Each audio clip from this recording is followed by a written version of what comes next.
Hey, hi guys, welcome back. All right, so this is going to be a today's topic video. It is going to be for the 25th of July. And let's go ahead and I feel like I want to start out with this deck today. So we shall see what is our message. Hang on, I gotta move decks around for some space. All right, what is our message for the 25th of July? We have got the Three of Wands sideways, the Three of Swords in the reverse. Not bad, actually, because it's very much more about like the present and then leaning into the future with the absence of heartbreak and betrayal being any kind of a motivator. So to me, we have a character who is more concerned right now with just, you know what, I'm looking forward to making some decisions today and into my tomorrow. But it's not because of hurt or heartbreak. It's not that I fear it. It's not that I'm feeling it. I'm just me. I'm just a healthy version of me. King of Coins, Star card. Oh, this is nice. We could have a character, could be an Aquarius. By the way, I will be doing an Aquarius video and a Taurus video today as well. It will get us caught up on some of our zodiacs. I wasn't around at all yesterday and barely on Monday. So we got a lot to catch up on. Anyway, I love the fact that we have got this energy of somebody having wishes and hopes and dreams that they want. They may be thinking, you know what? I feel very hopeful that I'll meet somebody solid and stable in the future. Or this could be the story of a King of Pentacles who is, again, feeling healed and very good about themselves, and they're starting to think about a future, and they've got a pretty good idea that they would like to have some of their wishes, hopes, and dreams come true, even if they don't know who that person might be. See, my impression is that whomever our character is, they know who they want. They know what their wish is. Either it could be a feminine who wants a stable King of Pentacles, or it's a King of Pentacles who has some very luscious feminine on their mind. Strength card, Leo energy. Look, whoever this is, they have the courage to move forward exactly what it is that they want. They're not lying to themselves. They're not hiding from themselves. We have a Nine of Pentacles, such huge personal abundance, such a wonderful state of energy. I feel like this is the message for a feminine on the 25th. Now, I don't read for genders, but I'm just thinking that it's more about that Aquarian star card that we saw. I think we have a really strong divine feminine who is standing in their power, who is feeling single and happy and very stable. They're not brokenhearted, but they do have this vision in their mind of what they want their life to look like. At some point, yes, they want a really stable and abundant either partnership or career path. But in truth, they're already standing in a really stable space, but they want to continue to grow. They want more. They can envision, I do feel like this is a single person who's in a great head and heart space. They're not pining for an ex. They're not wishing for anybody. This almost feels like it could be a singles reading, right? But we'll do a singles read tonight, actually, because it's Wednesday. So it's singles. I do singles reads on Wednesday, Friday, and Sunday. We've got the Four of Wands in the reverse. They're not racing, like their whole goal in life is not to go get a partner and get married. That's not it. Actually, their real goal in life is to be incredibly joyful and happy. If that entails meeting an amazing partnership, so be it. Mostly, I think they want stability, and they're more focused on the quality of relationships in their life and the quality of their life, happiness, joyful times, doing things that they care to do.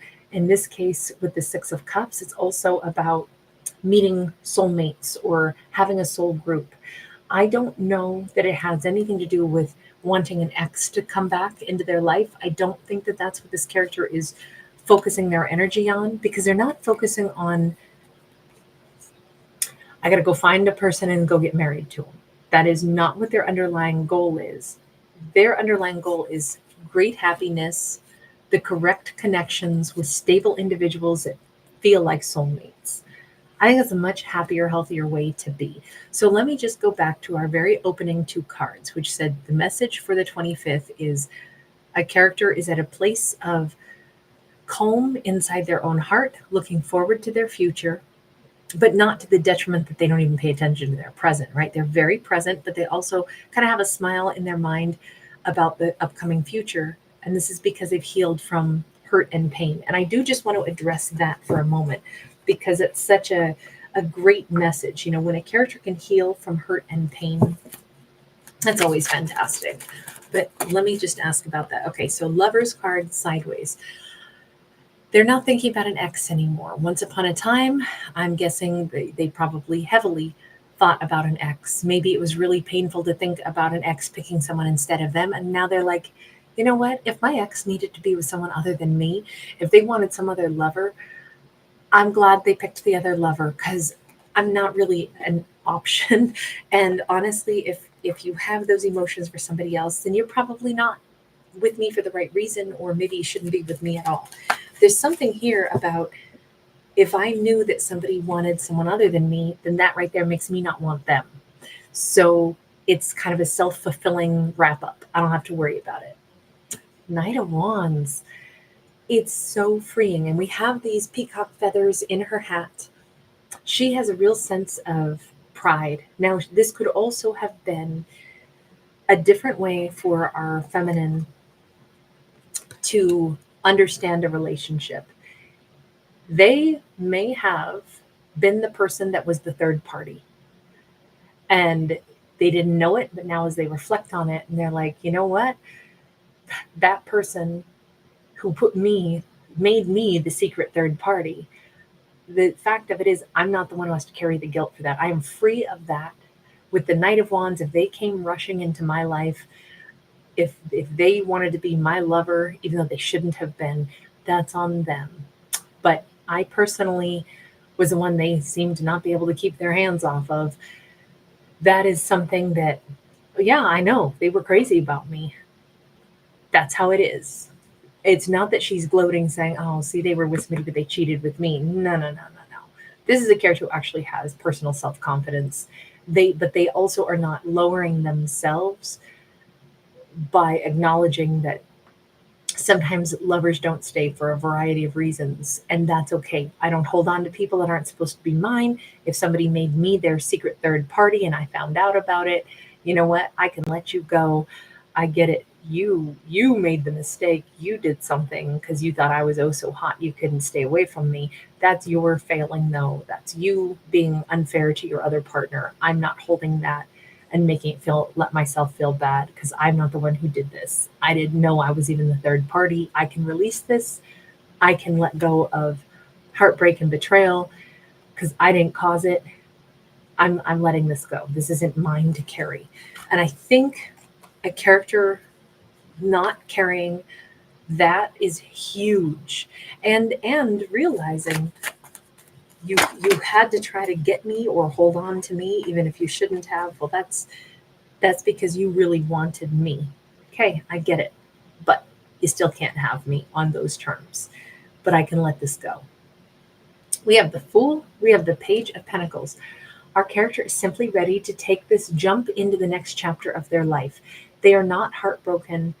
They, for what it's worth, and I don't know if I'm going to say this right, so I hope my audience will give me grace, but for what it's worth, knowing that somebody either tried to hold on to our lead character when they shouldn't have because they either had somebody else or they already had somebody else and they tried to get something started with our lead character.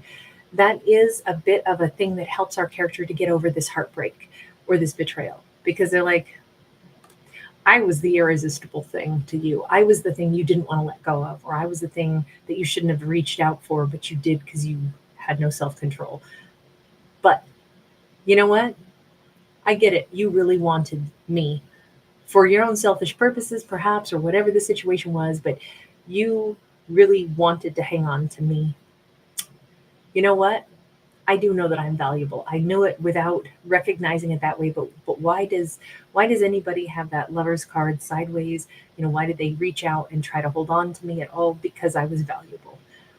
I acknowledge that, and now I can let go of this hurt, this betrayal, all of it.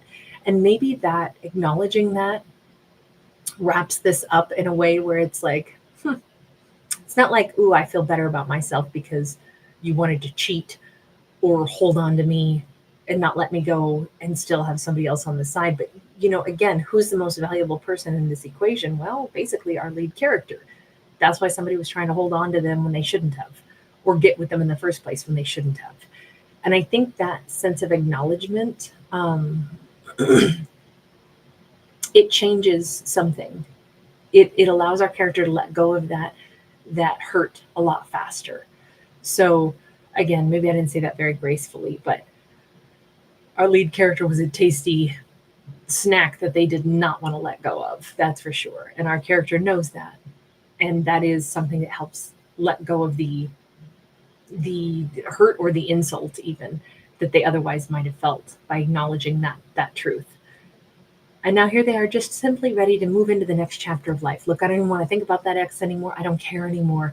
What I care about is what comes next in my life. And I've written down a list of things that I'm looking forward to in my life for my present and for my future. I'm so much more ready to just move on. We've been getting move on stories today, which is really nice. A lot of new energy. I really like seeing this. We have Ace of Pentacles. We have Ace of Cups. We do have the Seven of Swords. So for the present and the upcoming future energy, new love, new life, new opportunities, new offerings, all of that. But we still have the energy of something being untruthful. So we've got to dive into that for just a second here, because everything has been amazing right up until that card. That's our only negative card I see in this whole thing. And this is all about the present and moving into the future. So tell me, what is that card of lies looking like? Queen of Pentacles, 10 of Wands. There is an element, and now, okay, let's take another look, because we actually have a matched pair at this point. We have a King and a Queen of Pentacles. And remember, we've already kind of addressed that in the upcoming future, what our character is morphing into is they have this wonderful sense of like, look, I'm not just looking for a romance. I'm just looking to have stable, secure relationships. I want to be happy. I care a lot about my personal abundance and, matching with high quality soulmates. But I have to say, this makes me almost think that our character's not being 100% honest with themselves, because deep down, I think they would love to fall head over heels in love with somebody in their future and be in a really strong relationship, a really strong partnership, a king and a queen of pentacles. If they could meet that person, they would very much like to be married. And maybe this is a character who's been telling themselves, no, I just want to love my life. I'm just going to totally enjoy new connections. But I mean, I don't even know if I care that much about being in a power couple or being married or whatever it is. And that's not 100% true. It's if they're really raw and real with themselves, they would very much like that. But there's a little piece of them that doesn't actually think it's out there. They think that there's great soulmates. They know they can be happy and they can be stable and secure. And they even think that they can meet great people. But will a great person want to marry them? There's this little tiny shred of them, I think, that says they kind of deep down are still insisting, I'm not going to hope that I'll meet somebody that I would have a forever relationship with, because I don't really believe that exists, or that someone will be true to me and want me. And that could be the little bit of a leftover low expectations because of that previous relationship that they had, where it turned out to be they dealt with a bit of a player. They dealt with somebody that, wasn't trustworthy. They dealt with a situation that didn't turn out to be true. What is the advice to our character? Because they have that one little twinge, and all of this is about a character who's in a great head and heart space, but then we see this little shadow that still exists within them. And we have the privilege of seeing that they still have this one thing in the way back of their mind where they still don't really believe. And that's why they're not really saying that they would want to have a long-term relationship, because deep down they don't really believe that exists anymore. And they're not sad about it. They think they're being realistic about it. But the universe weighs in and says the advice to this character is your opinions about life will change over time. Because when you meet somebody who really is stable and secure, when you meet that King of Pentacles, somebody stable and secure who knows who they are, who is consistent, and who goes after the things that they want in life, you just might be very stunned to discover that, yes, it'll be easy. It'll be easy to find yourself being married to somebody and having a beautiful life with them instead of being the single, happy, fun loving person who happens to know some great soulmates, but of course is still going to probably never be married. The universe says, just allow life to, you can hold whatever opinion you wish because that's who you are and where you're at right now. And that's okay to have that subconscious, like, yeah, but I think it's not true that I would ever meet somebody that I'd really be in a relationship with long term, and I'm not really even admitting to myself that I have a serious doubt that that'll ever happen for me. The universe is like, it's okay, because if that person's not in your life yet, you haven't gone through the experience of how different you'll feel when you meet them. But every time we turn a page in a book, we're going to read further into a story, and we can be very surprised by the things that characters do if we're reading a book. Same thing with our own life. We can be very surprised by how differently we will feel and look at life when we meet the next character that enters into our, our story of our life. So it's okay for our character to think whatever they think, subconscious or whatever, that's fine. But also know that you will change your opinions throughout the lifespan that you live because of the different people that will enter your life. So I would just say this character will likely end up married, even though they kind of really, really, really doubt that. But it's okay. It's not like they're blocking anything. In fact, they're very happy, but they think they're kind of a subconscious realist. And so they're not really expecting certain things to happen for them. And the universe is like, that's okay. You don't have to think that things are going to happen for you. You just have to live your life day to day and allow the things that are going to happen in life to happen. And you can cross those bridges when you get there. I actually really like this story. All right, you guys, I'll see you again later on today. Lots of love. Bye for right now. Thanks for giving it a thumbs up and subscribing.